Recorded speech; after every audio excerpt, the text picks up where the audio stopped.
শ্রাবণী মেলা নিয়ে অনুষ্ঠিত হল সোশ্যাল মিডিয়া ইনফ্লুয়েন্সার মিট। উপস্থিত ছিলেন বিধায়ক সুকান্ত বিশ্বাস।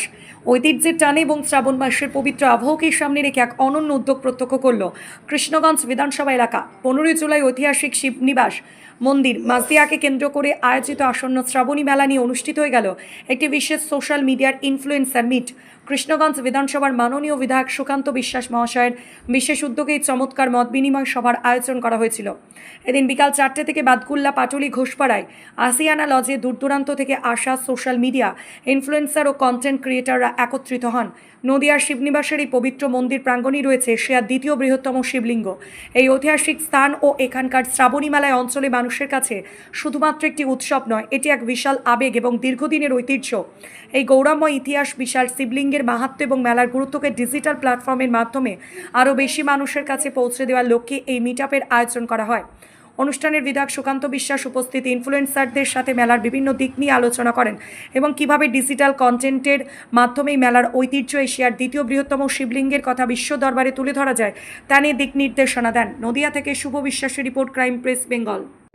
সরকার গেছে, সরকার পরিবর্তন হয়েছে, কিন্তু মানুষের ডেভেলপমেন্ট কতটা হয়েছে এটা করতে গেলে কি কি করা যেতে পারে? আমরা অল্টারনেটিভ কর্মসংস্থান দিতে পারি, কিন্তু সেটা কিভাবে দেব? মানে যে ট্র্যাডিশনাল পদ্ধতিতে কাজ হচ্ছে, মানুষ কাজ পাচ্ছে, তার বাইরে আমরা কিভাবে দিতে পারি, এটা ছিল আমার প্রথম লক্ষ্য।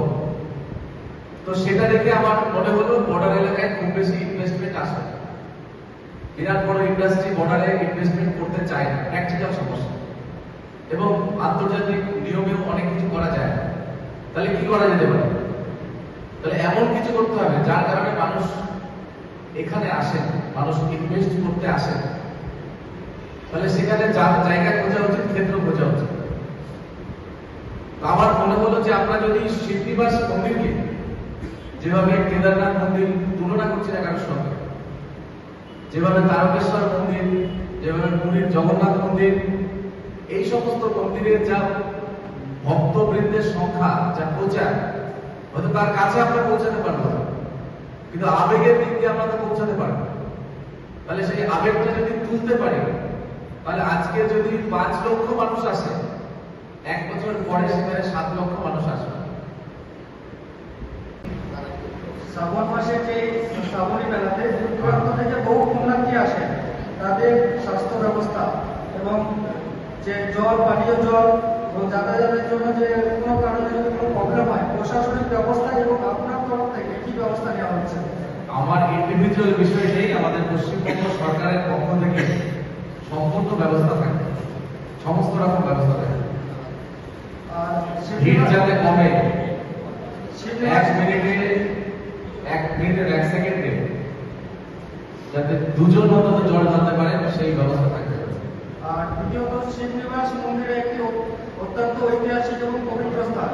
এই মন্দিরকে পরিকল্পনা করে কৃষ্ণগঞ্জ এলাকায় পর্যটক ক্ষেত্রকে আরো উন্নত করতে আপনার তরফ এবং সরকারের পক্ষ থেকে কি কি পরিকল্পনা নেওয়া হচ্ছে?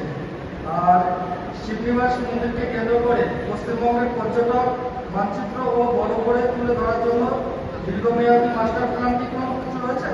শিবনিবাস মন্দিরকে কেন্দ্র করে আমি শুরুতেই বলেছি যে আমরা একটা পর্যটন কেন্দ্র, রিলিজিয়াস পর্যটন কেন্দ্র তৈরি করতে চাই, এবং সেই ক্ষেত্রে আমরা স্ট্যান্ডার্ড উদাহরণ হিসাবে বলতে পারি কাশী বিশ্বনাথ মন্দিরে যদি কেউ গিয়ে থাকে, তাহলে ওখানে দেখবেন আমাদের মাননীয় প্রধানমন্ত্রী নরেন্দ্র মোদীজি কাশী বিশ্বনাথ মন্দিরের যে মন্দিরের যে আউটসাইড, সেটা কিভাবে তিনি সাজিয়েছেন এবং কিভাবে সেখানে লাইট অ্যান্ড সাউন্ড শো এর মাধ্যমে প্রতিদিন কয়েক হাজার মানুষ প্রতিদিন সন্ধ্যার সময় সন্ধ্যা আরতি এবং বাকি লাইট অ্যান্ড সাউন্ড দেখতে আসে। এরকম একটা পরিকল্পনা আছে এবং সেটার দিকেই আমাদের এটা প্রথম স্টেজ। এবার তো আপনাদের সরকার নতুন এসছে, তা এবার কতটা আশা করছেন? আগে যা ভক্তবৃন্দ, তার থেকে এবার বেশি হবে কি? অন্তত 50 থেকে 70 হাজার ভক্তবৃন্দ তারা আসবে পরিবারের নিয়ে। তাহলে এবার কি কি ব্যবস্থা রেখেছেন স্যার? এবারে সমস্ত সেফটি, সিকিউরিটি এবং যে বাকি যে বিষয়বস্তুগুলো থাকা উচিত